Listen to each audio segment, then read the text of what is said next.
you've got to give them a ton of credit. They were, the second half were just dominant at both ends of the court. The first half, we shoot 64-5. They shoot 61-3. And we're up 9 points. So our halftime talk was about our defense let them shoot 61 threes, not going to be good enough. We hold them to 50 the second half. We get 5 more shots than they do. And, you give them credit. They're able, their ability to take us out of offense, and they pushed us out on the floor. We couldn't go inside out. And then they were able to get in transition, and we had no answers. The first half, we made them run offense to get ahead 9 points. They didn't have run very much offense the second half at all. But the biggest story is that locker room right now. When the emotion subsided, that locker room was immediately talking about what they need to do to get better. That was the whole talk after the game. And their reference point was next door was Pepperdine. When you get knocked down, that's what you want to see. And they got knocked down. Get outscored the second half, by 20. And they're in there talking, instead of blaming and pointing fingers, they're in there encouraging, here's what we're going to do to get better. Took us on an unbelievable ride, and they want more. And that bodes well. Go ahead. Scott, you talked about the defense, the change in defense that Pepperdine displayed in the second half. What were you seeing out there? Did they change up their scheme, or was it just a matter of more effort on the defensive end? Oh, it was more effort. We told them at halftime, they're down 9. Lorenzo Omar is a great coach. You don't think he was all over them? And our whole halftime message was, don't flinch. When they come at us, go to all our pressure releases that we practice.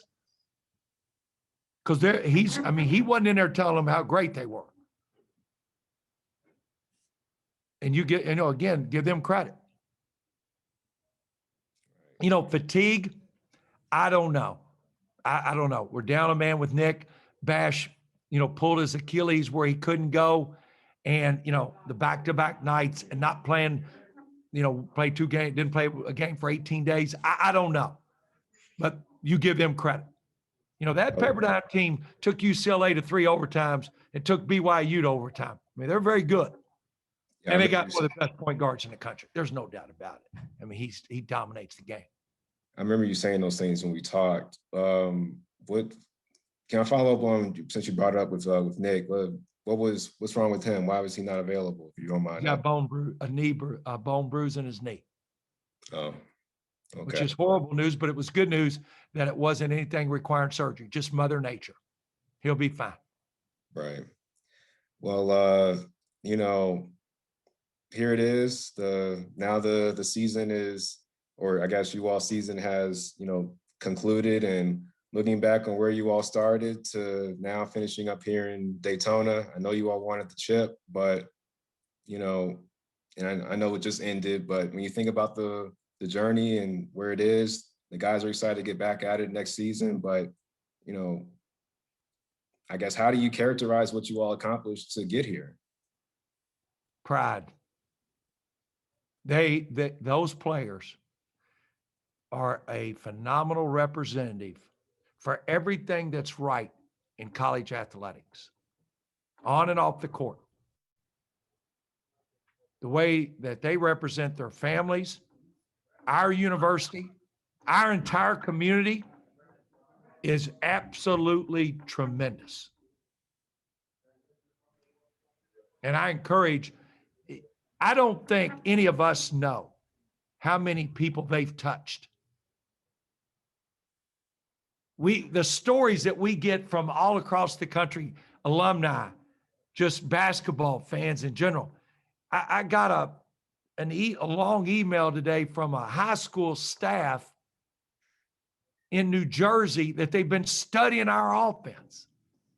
I couldn't even tell you the city. That's a reflection on these players. And what I reflect on is I can't wait to coach them again. All right. Scotty, this is Kent with WHAS 11. What was it like in that locker room when you could see them clearly go from, the emotions of the loss, when they're kind of flipping that over, right? Like you probably saw it happening live. What was that like for you? Dylan Penn stood up and addressed the locker room, and he just stood up, didn't ask to do it, didn't do anything, and said,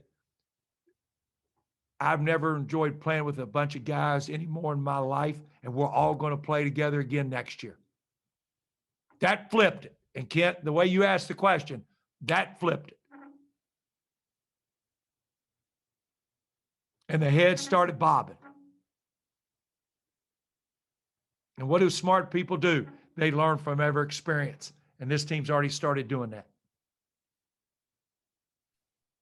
Scotty, you had a lot of experience this season, but there's no way you could have replicated the value of these two games probably this week and what it leaves inside this team. Just how valuable was this?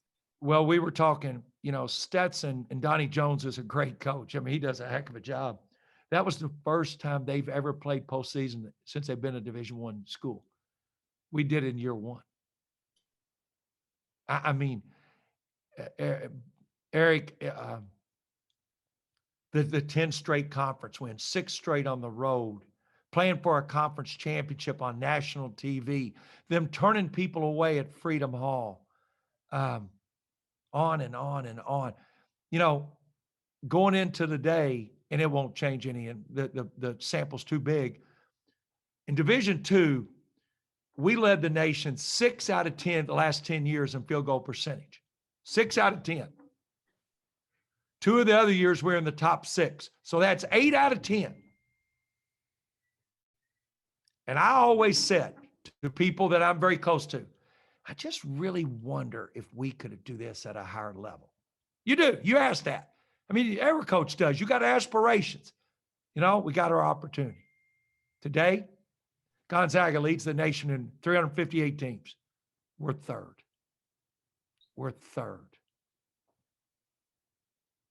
Not this far down the road and this crazy a season as it's been, but you ever think, you'd have had 2 Sweet 16 teams on your schedule early in the year if you'd gotten to play those games. I mean, Nick, and what's going on in Gonzaga, and it's all out there in the future for you, I know. But and we talked to them about that, Eric. We talked to them about it. I vowed to them that I know this staff. I said to this, I'm looking at them right now. I vowed to them, we will do everything humanly possible to make next year even better. We had no control over Gonzaga being canceled and UCLA being canceled, et cetera. But now I vowed to them that everything humanly possible that can be done to make it better, we will do it. From a coaching standpoint, from every aspect of their experience. And the reason, they deserve it because of how much they give.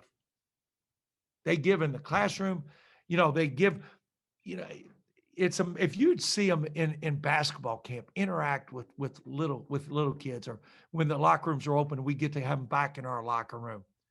It's everything that's right and what we need in college athletics. Scotty, all that being said, all that you've been through this year, and as long as you've been doing this, do you already have the sense that this group of guys, this team, will be one that will be remembered forever as the team that kind of laid the foundation for whatever success is to come down the road? Absolutely. Absolutely. And what really makes it special, Kent, is the former players, not just in my tenure, the basketball alumni that have supported them in an incredible fashion makes it even better. You know why? Because all those, and we've got them, Jeremy Kendall's in Australia, and Braden in Germany. And these guys, it's amazing what they would do to jump in their jersey one night and get to do what they're doing. And these players embrace that idea that they're the ones that get to do it. But the basketball alumni is growing, and that's really special. Everybody talks about family, but you got to live it to make it legitimate, and they do. They feel it. Again, I don't think they really know how many people that they touch. They just don't. I mean, Scotty, for you personally, though, what was it like going through this season? I mean, even the COVID pauses, just, everything that this year came through. What was it like for you just to coach through this and then accomplish what you all accomplished? Well, Dominique, it was special beyond words. I like to talk a lot. That's well documented. I can't put into words what it was like because they're so special. Let's face it. I coached my whole life. And I was, 2 years ago, January, I wasn't going to ever be a Division I head coach. Let's just be honest. And I mean, I embraced that challenge. And the way you embrace it and get the most out of it, put the players first. Put them first. But this staff, I mean, nobody knows the job Brad Bluestone did as a trainer. I mean, really. He addressed the team yesterday and he said, look, I've been around, and think about Brad's been around more teams than me because he's around 5 or 6 different teams a year his whole career, the different sports. And he told them yesterday in a meeting, he said, y'all are the most special, caring, together group I've ever been around in my life. He was very emotional. It's again, they're hurting. They're hurting right now. I've said it often. They care so much. They are.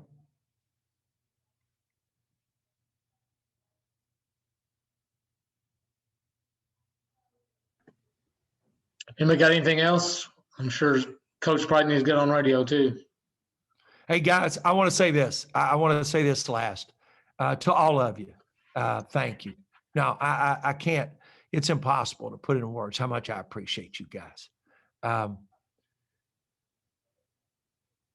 You guys, no matter if it's Zoom or coming out to Knights Hall or sitting up top in Freedom Hall, I appreciate the sacrifices. And I know it's not the way we want it to be.